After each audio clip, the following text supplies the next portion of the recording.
Main రాశి వారికి ఈ వారం మధ్యస్థ ఫలితాలు గోచరిస్తుంది. వృత్తి ఉద్యోగాల పరంగా మెంటల్ స్ట్రెస్ అనేది ఎక్కువగా ఉంటుంది. చేసే పనిలో కష్టం ఎక్కువగా ఉంటుంది. ధనాదాయం తక్కువగా ఉంటుంది. వచ్చిన డబ్బు ఎలా వెళ్తుందో మనకు తెలియదు. చూసే వాళ్ళకి మటుకి బాగా డబ్బు ఉంది, బాగా సంపాదిస్తున్నారని ఈర్ష్యాద్వేషాలు ఉంటాయి. కానీ మీరు లోపల ఎంత కష్టపడుతున్నారో మీ ఎవరికి తెలియదు. ప్రతిరోజు దినదిన గండంలా గడుస్తున్నట్టుగా అనిపిస్తుంది. మీ కష్టం మీది, మీ సంపాదన మీది. ఎవరు మీకు రూపాయి కూడా ఇచ్చేది ఉండదు. ఎవరు మీకు సహాయం కూడా చేయరు. ఏదైనా సహాయం చేద్దాం, ఏమైనా సహాయం అనుకుంటే మీ దాకా వచ్చేసరికి వెనక్కి వెళ్ళిపోతుంది. 10 మంది మీ సహాయం పొందడం కానీ జీవితంలో మీరు ఎవరు సహాయం పొందరు. కాబట్టి వృత్తి ఉద్యోగాల రీత్యా, వ్యాపార రీత్యా కూడా ఈ వారం చాలా వరకు జాగ్రత్త వహించాల్సిన విషయంగా చెప్పవచ్చు. ధనాన్ని ఖర్చు పెట్టేటప్పుడు కూడా ఆచితూచి వ్యవహరించాలి. ₹1 వస్తే ₹10 ఖర్చు ఉంటుంది. అది ఎలా ఖర్చు అవుతుందో తెలియదు. ఆ ఖర్చుల విషయంలో మటుకి చాలా వరకు జాగ్రత్త వహించాలి. మనసు స్థిమితంగా ఉండదు. చతుర్థ సప్తమాధిపతి అయిన బుధుడు వ్యయంలో ఉన్నారు రాహుతో కలిసి. కొన్ని నిర్ణయాలు తీసుకునేటప్పుడు ఆచితూచి వ్యవహరించాలి. మన అనుకున్న వాళ్ళు ఇబ్బంది పెట్టే రకంగా కూడా లేకపోలేదు. వాటి విషయంలో జాగ్రత్త వహించండి. స్థిరాస్తులకు సంబంధించిన విషయాలు కూడా చాలా అనుకూలంగా ఉంటుంది. స్థిరాస్తులకు సంబంధించిన విషయాలు రియల్ ఎస్టేట్ రంగంలో ఉన్న వారికి కాలం అనుకూలంగా ఉంది. సాఫ్ట్వేర్ రంగంలో ఉన్న వారికి చిరుస్థాయి వ్యాపారస్తులకు కాస్త ఇబ్బందికరమైన వాతావరణం ఉంటుంది.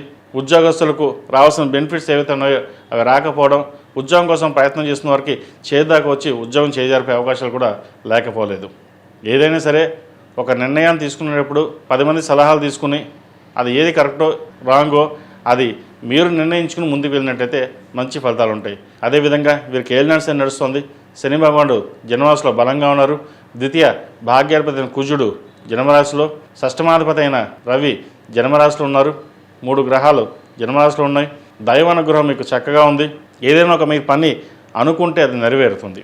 కానీ అది నెరవేరడానికి ఎన్నో అడ్డంకులు ఉంటాయి. ఇవాళ ఇది చేద్దాం అనుకుంటారు, ఆ టైంకి ఏదో పని వస్తుంది, అది ఆగిపోతుంది. ఏదైనా సరే మీ సంకల్ప బలంతో ఏదైనా సాధించగలరు.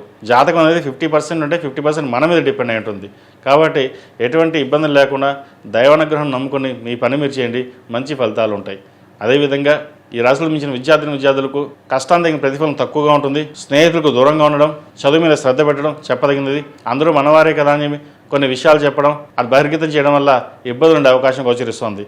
ఏదైనా సరే చదువు మీద శ్రద్ధ వహించి ముందుకెళ్ళినట్లయితే భవిష్యత్తు బాగుంటుంది. 4 సంవత్సరాలు లేదా 6 సంవత్సరాలు చక్కగా చదివినట్లయితే 40 ఏళ్ళు సుఖపడతాం. ఈ రాశిలో జన్మించిన స్త్రీలకు వృత్తి ఉద్యోగాల పరంగా, వ్యాపార పరంగా కాస్త చికాక్గా ఉంటుంది. రావాల్సిన బెనిఫిట్స్ అంతగా రావు. వీరికి ఉద్యోగం వస్తుంది అనుకున్నప్పుడు ఉద్యోగం రాదు. ప్రమోషన్ విషయంలో రాదు. ముఖ్యంగా ప్రభుత్వ ఉద్యోగస్తులకు కాస్త ఇబ్బందికరమైన వాతావరణం చెప్పచ్చు.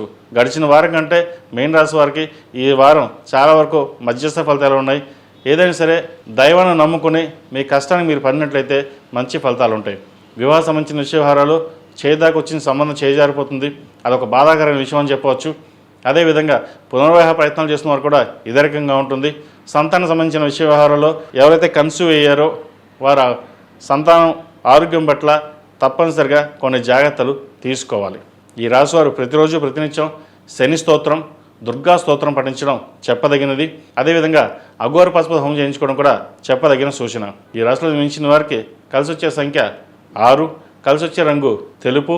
ఏదైనా పని మీద బయటప్పుడు బుధవారం కానీ శుక్రవారం కానీ వెళ్ళండి, మంచి ఫలితాలు ఉంటాయి.